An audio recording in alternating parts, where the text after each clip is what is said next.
In part 2 of part 1, we shall temporarily abandon the story of Marcello and turn instead to the story of the star-crossed lovers, Louis and Lucia.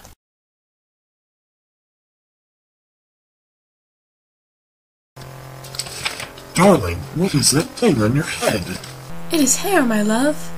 This entire story is due to the anthropomorphism on the part of our narrator, so I figured it wouldn't hurt to ask for hair to distinguish myself from the other pigeons. Is that why I have a banjo?